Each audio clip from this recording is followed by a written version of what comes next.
پیچھے مڑ کر دیکھا تو میری ساس آنکھوں میں قہر لیے مجھے گھور رہی تھی۔ کہنے لگی، ہڈ حرام، کام تیرا باپ آ کر کرے گا، پتہ نہیں کس عاشق کے خیالوں میں کھوئی ہوئی ہو۔ میں جلدی سے اٹھی اور ہڑبڑاہٹ میں کام کرنا شروع کر دیا۔ اسی ہڑبڑاہٹ میں میرے ہاتھ سے کپ چھوٹ کر گرا اور ٹوٹ کر چکنا چور ہو گیا۔ میری ساس نے 3-4 گھونسے میری کمر میں رسید کیے اور کہنے لگی، یہ نقصان تیرا باپ آ کر نہیں بھرے گا، جب دیکھو کچھ نہ کچھ تباہی پھیلا کر رکھتی ہو۔ اس کے ساتھ ہی گالیوں کا ایک نہ ختم ہونے والا سلسلہ شروع ہو گیا، اور یہ گالیاں میری عزت نفس پر بڑا تازیانہ تھیں، مگر میں چپ چاپ سر جھکائے اس کی مار برداشت کر رہی تھی۔ گالیاں سن رہی تھی مگر زبان سے اف تک نہیں کر سکتی تھی، کیونکہ میں خون بہا میں آئی تھی۔ میرے ساتھ ہونے والے سلوک پر ان سے پوچھنے والا کوئی نہیں تھا۔ میں ان کی جاگیر تھی، وہ جو چاہتے میرے ساتھ سلوک کرتے، ان سے پوچھنے والا کوئی نہیں تھا۔ گھر کی ہر عورت، یہاں تک کہ نوکرانی بھی مجھ سے برتر تھی۔ مرد مجھے اپنی جاگیر سمجھتے تھے۔ میرا سسر اور میرے شوہر کے چھوٹے بڑے سب کزن مجھے ہوس بھری نظروں سے دیکھا کرتے تھے۔ میرا ایک دیور میرے کچھ زیادہ ہی قریب ہونے کی کوشش کرتا تھا، مجھ سے ہمدردی جتایا کرتا تھا، مگر اس کی نظروں میں چھپے پیغام کو میں بآسانی پڑھ سکتی تھی، اس لیے اس سے ہر وقت ڈری سہمی رہتی تھی۔ میں جانتی تھی میری داد رسی کرنے والا یہاں کوئی نہیں ہوگا، اس لیے سب برداشت کرنے پر مجبور تھی۔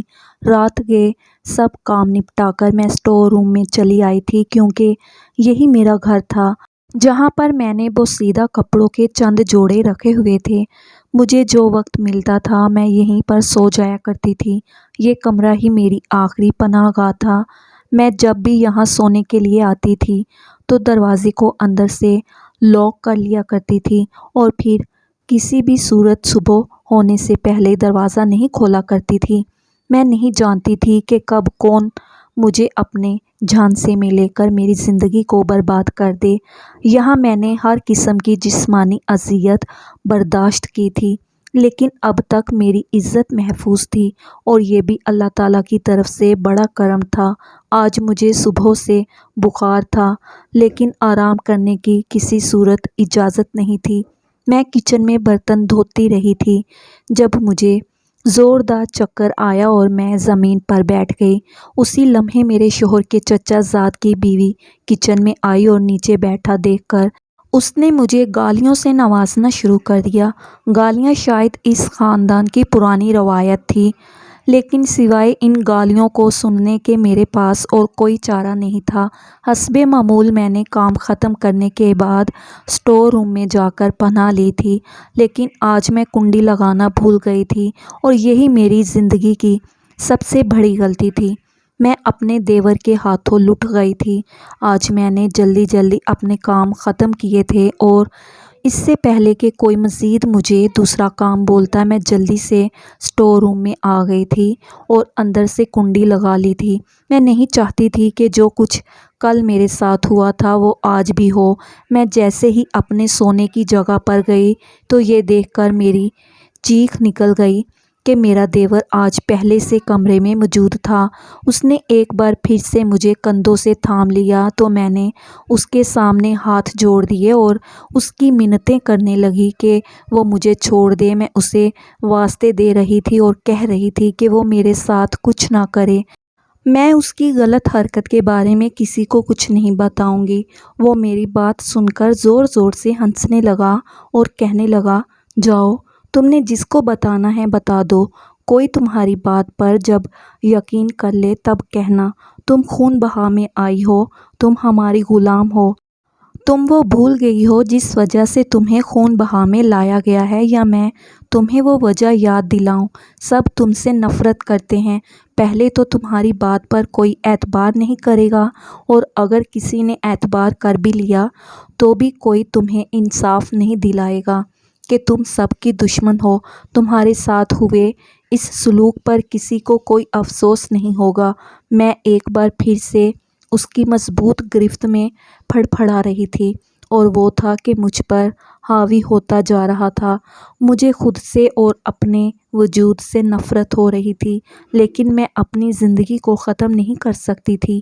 میرے ساتھ کچھ بھی کیا جاتا، لیکن مجھے حویلی والوں کے اس ہتک آمیز سلوک کو ہمیشہ برداشت کرنا تھا، اور جب تک میری سانسیں چل رہی تھیں میں انہیں خود ہی ختم کرنے پر قادر نہیں تھی۔ میری یہ پوری رات بھی اذیت میں روتے اور سسکتے ہوئے گزری تھی، کیونکہ مجھے ایک پل کے لیے بھی میرے دیور نے نہیں چھوڑا تھا اور میری روح کی دھجیاں تک اڑا دی تھی۔ میں نے رونے کی کوشش کی تو میری آنکھوں میں آنسو بھی نہیں آ رہے تھے اور نہ ہی مجھ سے رویا جا رہا تھا۔ میری آنکھوں سے آنسو گرے اور پہلی بار میں نے اللہ تعالیٰ سے شکوہ کیا، اور کچھ نہیں بھی دیا تھا نہ صحیح، بھلے ہی مجھے خون بہا میں دے دیا تھا، مگر کم از کم اتنا ہوتا کہ میرے شوہر کے حواس تو بحال ہوتے۔ میرے ساتھ بھلے ہی جانوروں جیسا سلوک کیا جاتا، لیکن میری عزت تو محفوظ رہ جاتی۔ ایک ذہنی مریض کے ساتھ میری شادی ہو چکی تھی جو بالکل پاگل تھا، اسے پتہ ہی نہیں تھا کہ میں اس کی بیوی ہوں، تو میری عزت کی حفاظت کیا خاک کرتا۔ آنسو میری آنکھوں سے ٹوٹ ٹوٹ کر بہہ رہے تھے۔ میں اس وقت صرف اور صرف اپنے لیے موت مانگ رہی تھی۔ صبح فجر کی اذانوں سے کچھ دیر پہلے میرا دیور خود بھی تھک گیا تو مجھے ایک ٹھوکر رسید کرتے ہوئے وہاں سے چلا گیا، جبکہ میں ویسے ہی بے یار و مددگار پڑی رہ گئی۔ میں نے اٹھ کر اپنے گرد دوپٹہ لپیٹا اور اپنے شوہر کے کمرے کے پاس جا کر بیٹھ گئی۔ کچھ دیر بعد دروازہ کھلا تو میرا شوہر ہاتھ میں اپنا بھالو لیے کھڑا تھا۔ میں اس کے قریب جا کر بیٹھ گئی اور اس سے کہا کہ میری تمہارے ساتھ شادی ہو گئی ہے، لیکن تمہارے حواس ہی بحال نہیں ہوتے۔ تمہیں معلوم ہی نہیں ہے کہ یہاں میرے ساتھ کیا ہو رہا ہے۔ تمہارے اپنے چھوٹے بھائی نے میری عزت لوٹ لی ہے، مجھے برباد کر دیا ہے، میری روح میں ایسے نشتر لگائے ہیں جن کی تکلیف مجھے اندر تک گھائل کر رہی ہے، مگر تمہیں کہاں خبر اس تکلیف کی جس سے میں گزر رہی ہوں۔ اپنے بھائی کی موت کا تم نے خوب بدلہ لے لیا ہے، مجھے جیتے جی مار دیا ہے۔ میرے بھائی نے قتل کیا تھا تو اس سب میں میرا کیا قصور تھا؟ خون بہا کے بدلے میری جان ہی لے لیتے۔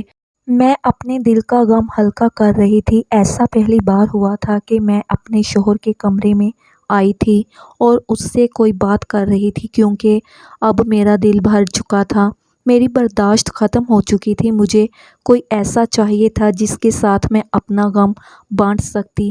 کافی دیر اپنے دل کا حال سنانے اور اپنا دل ہلکا کرنے کے بعد میں نے اب یہاں سے جانا چاہا، کیونکہ اگر کوئی مجھے یہاں پر اپنے شوہر کے ساتھ بیٹھے ہوئے دیکھ لیتا تو قیامت آ جاتی۔ بھلے ہی میرا شوہر پاگل تھا، لیکن پھر بھی مجھے اس کے قریب تک نہیں بھٹکنے دیا جاتا تھا۔ میں نے اسے دور سے ہی ایک دو بار دیکھا تھا۔ اس وقت بھی جیسے ہی میں اپنے دل کا حال سنا کر جانے کے لیے اٹھی تو اس نے ایک جھٹکے سے میرا ہاتھ پکڑ لیا۔ میں نے سہم کر اس کی طرف دیکھا، مجھے لگا تھا کہ اب یہ مجھے مارے پیٹے گا یا شور مچائے گا، میرے ساتھ کوئی غلط سلوک کرے گا، مگر یہ جان کر میری حیرت کی انتہا نہیں رہی کہ میرا شوہر تو پاگل ہونے کا ناٹک کر رہا تھا۔ وہ تو اچھا بھلا تھا، اور پھر اس نے جو کچھ میرے ساتھ، میں اپنے گاؤں کی پہلی لڑکی تھی جو یونیورسٹی لیول تک گئی تھی۔ میں انتہا درجے کی فرما بردار تھی اور بے حد ذہین تھی۔ میرا اکیڈمک ریکارڈ شاندار تھا، اور میرے ریکارڈ کو دیکھتے ہوئے میرے ابو نے مجھے یونیورسٹی میں ایڈمیشن دلوا دیا تھا۔ سبھی میری بہت تعریفیں کرتے تھے۔ گاؤں میں سب اپنی بیٹیوں کو میری مثالیں دیا کرتے تھے۔ میں 3 بھائیوں کی بے حد لاڈلی بہن تھی۔ خوشیوں کے ہنڈولوں میں جھولتے ہوئے دن بہت ہی خوبصورتی سے گزر رہے تھے، مگر مجھے خبر نہیں تھی کہ خوشیوں کے دن بہت مختصر ہیں اور جلد ہی ختم ہونے والے ہیں۔ میرے سر پر آزمائشوں اور مصیبتوں کا ایک پہاڑ ٹوٹنے والا ہے۔ ہماری بربادی کی داستان اس وقت شروع ہوئی جب میرے سب سے چھوٹے بھائی کے ساتھ والے گاؤں کے لڑکے کی دوستی ہو گئی۔ وہ لڑکا وڈیرا خاندان سے تعلق رکھتا تھا۔ ابو کو جب ان دونوں کی دوستی کے متعلق پتہ چلا تو ابو نے میرے چھوٹے بھائی کو اس سب سے باز رکھنا چاہا اور کہا کہ فہیم ایسا نہ کرو، وہ وڈیرا خاندان سے تعلق رکھتے ہیں اور ہم انتہائی شریف لوگ ہیں، کہیں ایسا نہ ہو کہ ان کی دوستی ہمارے گلے پڑ جائے، کچھ ایسا ہو جائے جس کا بھگتان ہمیں ساری زندگی بھگتنا پڑے۔ ابو انتہائی شریف النفس انسان تھے، پڑھے لکھے تھے، بینک میں اعلیٰ عہدے پر فائز تھے، لیکن اپنی روایات سے جڑے ہوئے تھے۔ انہوں نے آج تک اس گاؤں کو نہیں چھوڑا تھا جس میں ان کا جنم ہوا تھا۔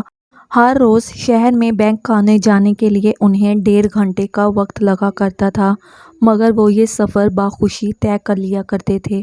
وہ بچپن سے یہیں پلے بڑھے تھے، اس لیے انہیں یہاں کے لوگوں کی خصلت کا اچھے طریقے سے اندازہ تھا۔ وہ نہیں چاہتے تھے کہ کوئی مصیبت ہمارے گلے پڑ جائے، اور پھر وہی ہوا جس کا ڈر تھا۔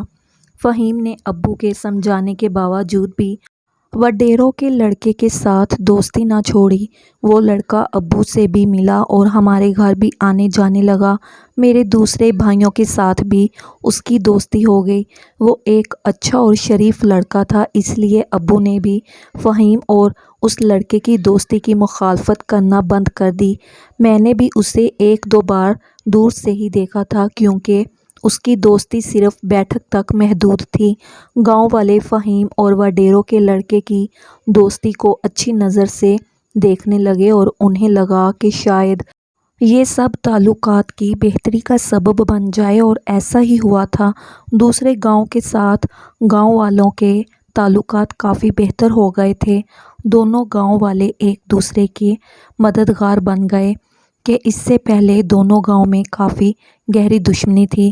پھر ایک دن وہ ہوا جس کے بارے میں کبھی کسی نے خواب میں بھی نہیں سوچا تھا۔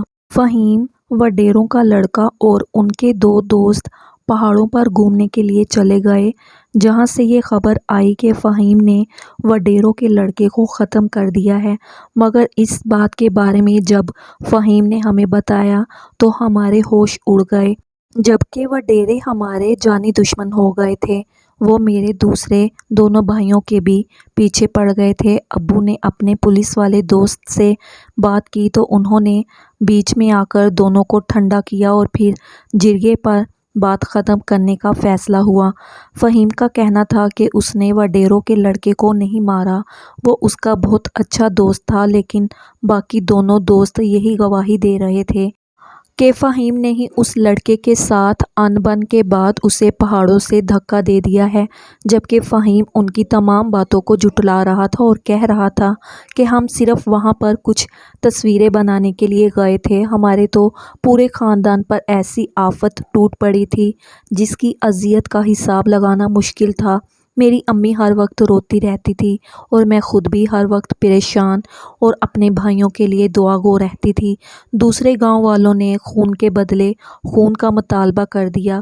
میرے ابو نے فہیم کو آگے کر دیا، کیونکہ اسلام میں بھی خون کے بدلے خون کا حکم دیا گیا ہے۔ ہاں، اگر مقتول کے وارث راضی ہوں تو دوسری صورتیں بھی ہیں، مگر وڈیرے کسی صورت بھی خون کے بدلے کسی اور چیز پر راضی نہیں ہو رہے تھے۔ مجھ سے یہ سب برداشت نہ ہوا اور میں فوراً بیچ میں کود پڑی۔ میں اپنے بھائی کو جان سے جاتے ہوئے نہیں دیکھ سکتی تھی، جبکہ میں یہ بات اچھے طریقے سے جانتی تھی کہ میرا بھائی قتل جیسا گھناؤنا کام کبھی بھی سر انجام نہیں دے سکتا۔ وہ تو انتہائی شائستہ مزاج کا انسان تھا، جس نے دشمنوں کو بھی دوست بنا لیا تھا، لیکن دشمن اس کے دوست نہیں بن پائے تھے۔ مرتے مرتے بھی اس نے میرے بھائی کو پھنسا دیا تھا۔ جرگے نے وڈیروں کے سامنے خون کے بدلے خون بہا دینے کی پیشکش رکھی تو قتل ہونے والے لڑکے کا چچا مونچھوں کو تاؤ دینے لگا اور کہنے لگا کہ بہادر خاندان کا ایک ہی بڑا بھائی ہے جسے بہادر خان کی موت کا صدمہ لگا ہے، وہ پاگل ہو گیا ہے۔ بہادر خان کا باپ بھی بہت پہلے مر چکا ہے، جبکہ ہم عورتوں کو ان تمام معاملوں میں نہیں ڈالتے، اس لیے بہادر خان یعنی وڈیروں کا لڑکا جو قتل ہو گیا تھا، چچا ہونے کی صورت سے میں خون بہا کو قبول کرتا ہوں۔